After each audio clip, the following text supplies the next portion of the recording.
everyone. Wow, standing room only for a time there. It's amazing as a speaker to have a full room of people, really, really engaged investors. So welcome, and thanks for having me. This is my first time at a customer event here in Scotland, and I love these events because I get to meet the people that I write content for, I do the podcast with my colleagues for. So yeah, please do come and find me afterwards if you'd like to talk pensions. It can be a bit of a lonely thing sometimes. Not everybody wants to talk about them, so it makes me very happy to see so many of you here tonight. So I'm not going to cover all of the pensions landscape. That would be quite something in 15 minutes. I want to concentrate tonight on the power of pension contributions. So I'm going to talk a bit about tax relief and a bit about how pensions can maybe win you more than just that tax relief back. So let's kick off. I've got 15 minutes and I've got a big timer in front of me, so absolutely no excuses not to stay on track. What am I going to cover in these 15 minutes? So I'm going to do a really quick recap of how much you can pay into a pension. Then I'm going to look at Scottish rates of income tax. I can't come to Scotland and not tailor it to the people in the room. So yeah, you'll probably know more about that than I do, but we're going to have a look at that and how pension contributions and tax relief works for Scottish taxpayers. Third up, something called adjusted net income. A bit of a jargony term, but we will dig into it, explain it. It's a thread that runs through my talk, so it's important that we kind of unpick that. And finally, some case studies, putting into kind of practice, some facts and figures about what you could get back with a pension contribution. So first up, how much can I pay into a pension? It should be, and I kind of wish it was, a really easy question to ask. We're probably all familiar with the flat rate ISA allowance, £20,000 a year, nice, clean, easy figure for everyone to understand. When it comes to pensions, it's slightly more complicated. So there's two main levers. The first lever from the government, from the taxman, is the annual allowance. So for most people, that is £60,000 a year. That might be a figure that you're already familiar with. What does it cover? It covers the gross value of all contributions made by you and on your behalf. So by that, I mean anything you pay in yourself personally, any automatic tax relief top-up if you're paying that into a SIP, for example, but also employer contributions made for you. Now, your annual allowance, I say for most people, is £60,000, but it could be lower if you have a high income, including employer contributions of over £260,000 a year, or if you've already flexibly accessed your pension. In the real world, that means perhaps you have a SIP and you've taken some drawdown income from it. If you've just taken your tax-free cash or tax-free lump sum, you won't have a lower annual allowance normally. The second main lever, and again, kind of the thread through my talk with adjusted net income, is tax relief. So here I'm going to talk about payments made by you personally. So what is the limit for this? Well, actually, you can pay in and get tax relief on up to 100% of what we call your relevant UK earnings. Now, 100% is quite an extreme example. Not everybody, obviously, is going to be in a position to do that, but it is possible. So I've got a little example there. Apologies if you can't see it at the back, but here we've got Alan, a customer. He earns £30,000 a year. He contributes £8,000 of that into his AJ Bell pension. We then automatically apply for tax relief at the basic rate from the government, and that would be £2,000 on that contribution, meaning that it would be £10,000 in his SIP. He could pay in actually up to £30,000 gross, but in reality, not most people do that. Now, earnings is an important thread through this as well. So relevant UK earnings are your earned income, so your salary, your bonuses. What sometimes catches people out is that it doesn't include things like property rental income you get personally, or if you are a business owner and you pay yourself through dividends, that's investment income. It doesn't count towards your earnings for making those maximum contributions for tax relief. Now, if someone doesn't have any earnings, or perhaps your other half doesn't have any earnings, for example, you can still pay in up to £2,880 a year, and the government will top that up to £3,600 with tax relief as well. So useful for kind of non-earning partners, spouses, as I mentioned, or if you're really at the top of your own pension allowances. So those are the two levers that generally kind of limit what we can pay into our pension, or help us answer that question of how much we can pay in each year. Now, I promised you some Scottish income tax. You are probably uncomfortably familiar with the fact that you do pay more income tax generally than the rest of the UK. But there's some good news. With these extra bands of tax, more bands, higher rates, especially at that top rate of 48% there, that does mean that the value of tax relief generally for Scottish taxpayers is higher than the rest of the UK. So I'm trying to turn it around into a positive here. And actually here, if we look at that starter rate, oh, my pointer does point all the way over there, of 19%. I mentioned the 20% basic rate top-up, how pension tax relief works. So if you were in that kind of starter rate and you were paying 19% tax on some income, you still get the 20% tax relief. HMRC are not going to come after you for that extra 1%. On the other side, intermediate rate taxpayers, 21%. The automatic tax relief you get in the SIP is 20%, but you can claim that extra 1% that you are entitled to. And then as we move up through those higher, additional, and top rates, again, you can reclaim that extra tax relief. So those kind of end pension contributions end up costing you a little bit less from your net income. So how do you do that? Well, if you complete a self-assessment tax return already, put those gross pension contributions onto that, and your tax bill will be adjusted or you'll get a refund from HMRC. If you don't normally complete a return, you don't have to do this. God knows, you don't want to be going through all that faff if you don't have to do one. You can speak to HMRC directly. They actually have an online portal now where you can put in your contributions, and hopefully they will be sending you a tax refund or adjusting your bill accordingly. I haven't tested it out myself just yet, but that is quite a new development in the last few months. And again, the same process as for the rest of the UK, but that kind of extra tax relief, because of those bans, is potentially on offer, so please don't forget to reclaim it. Right, adjusted net income. I don't like using pension jargon, but it's not really a pension jargon, it's tax jargon, but we do need to kind of unpick it, and why is it important? Because it does run through the thread of my talk. What is it? So it's an income, so it's your total taxable income, not just earnings. So you're adding in things that you receive here like dividends, any property rental income you get personally as well. But it's less certain tax reliefs. For example, trading losses, if you are operating on that basis as a sole trader, gift aid donations. So when you make those charity donations, you tick the box, it boosts what the charity gets. That gross total amount that goes to the charity can be knocked off your total taxable income to give you your adjusted net income figure. And of course, pension contributions you make personally, so those gross contributions. So going back to our example of Alan, he would be able to take off £10,000. He's only paid in £8,000 himself, but he can deduct £10,000 to get to his adjusted net income figure. Now, why do we care about this? Why am I talking about this random kind of concept? Well, it features as a test in various different allowances and thresholds. So I've got 5 of them up there. So starting at the bottom of my pyramid, something called the personal savings allowance. I'll talk about that in a second. Moving up to child benefit.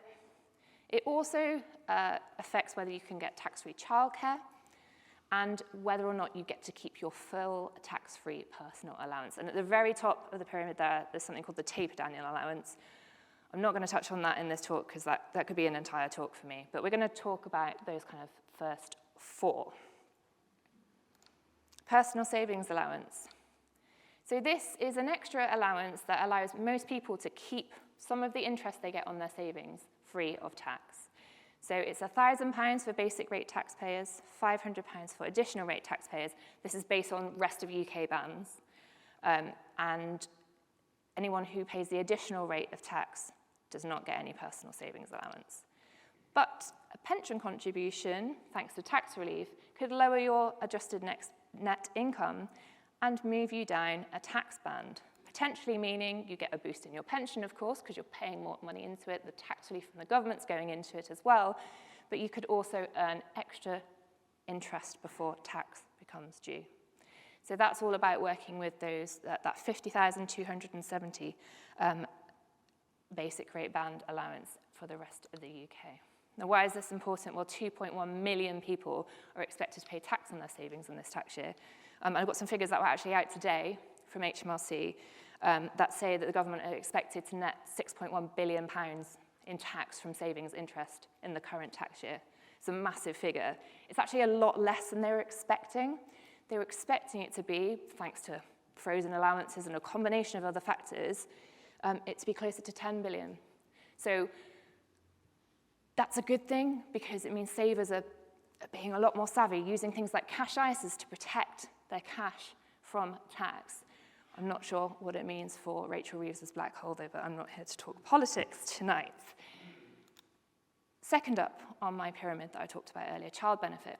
So weekly benefits for parents, starting at just over £26 a week for the first child, slightly less for each other child. Now, this is clawed back for people via something called the high income child benefit charge if the individual claiming or their partner has an adjusted net income of £60,000 a year or over. For every £200 that adjusted net income goes over that threshold, it starts to be clawed back at a rate of 1%. Basically means if someone's adjusted net income is £80,000 or over, they lose child benefit. It either completely gets clawed back as an extra tax, or some people register and don't actually claim the payments. So a quick little case study, kind of Family Jones, the high earning parent is earning £70,000, they've got 2 children. So the child benefit is worth just over £2,200 a year to them. What tax would they pay on that income? So Scottish income tax would be £17,428. The high income child benefit charge would be £1,126, meaning a kind of total tax bill just over £18,500. What if they made a pension contribution, though, to lower their adjusted net income to that £60,000 threshold? That would cost them £8,000 from their net salary, brings their adjusted net income down. Tax position changes quite considerably. The tax bill is now just over £13,200. There's no high income child benefit charge. So what does that mean? £5,306 less in tax. And there's £10,000 in the pension. And that comes in at a net cost of £4,694. So that kind of just relatively modest extra pension contribution can actually win you back. The child benefit means more in your pot and a lower tax bill overall. The third one up on my kind of pyramid, the £100,000 tax drop. I feel like I've talked a lot about this lately. When I first started talking about it, a lot of people would say, oh, tiny violins, it doesn't affect that many people, but it's even taken off on TikTok.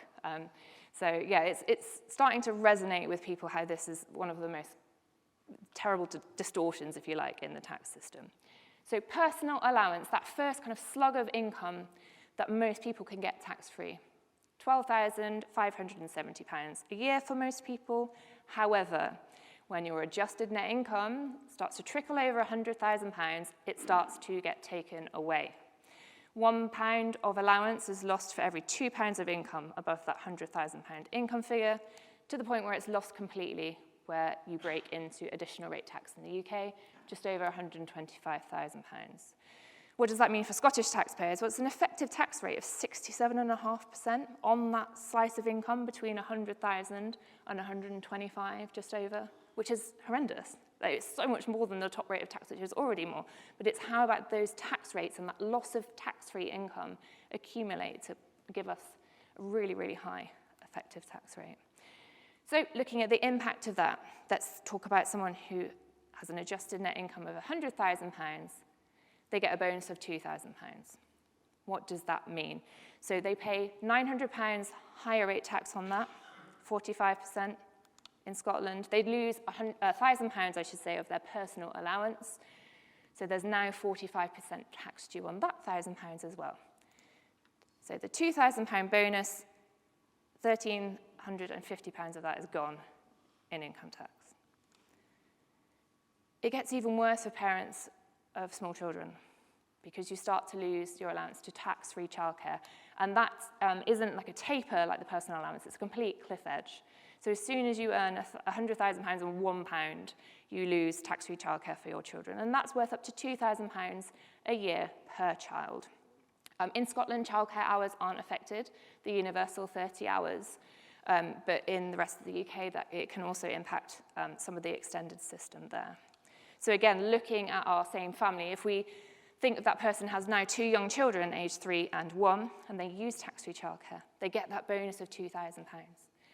They're paying £1,350 tax, as we talked about just now, but they lose 2 lots of £2,000. So a £2,000 bonus ends up costing them £5,350. That is just a terrible outcome. There is nothing good about that. It's terrible policy, in my opinion, and that's politicals I'm going to get tonight. But when you're penalising people for getting that extra bonus, getting that extra part, that's 200% tax. I should have worked that out for tonight, shouldn't I?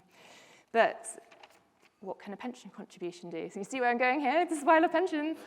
So if that person made a pension contribution, £2,000 gross, so they either divert that bonus straight into a pension, or they pay £1,800 into their SIP and get that £200 top up. I should be saying £1,600, shouldn't I? Getting £400 top up there. If they get £2,000 into their SIP to lower their adjusted net income, they win back tax relief of 67.5%, and then if they're parents of young children, they also get £4,000 back of tax-free childcare. So that, to me, is the power of pension contributions. So there's a nice little summary there of the different thresholds for adjusted net income that are affected. You'll get that in the slides that we're going to send you. I'm having a time up flash at me in red here. So the 4 things I've covered tonight. Anything else? I don't have time to go through this, but I'm happy to talk about it if you come and catch me afterwards. Capital gains tax, again, pension contributions, lower the income that is accessible for that might mean you pay a lower rate of capital gains tax on your investment gains. Tapered annual allowance, as I mentioned at the start. It could bring you out of the taper completely, mean that your annual allowance for pension contributions is higher, very complicated. That is an area where I would definitely recommend advice. But that brings me to the end of my presentation. Thank you so much for listening to me talk about pensions and tax.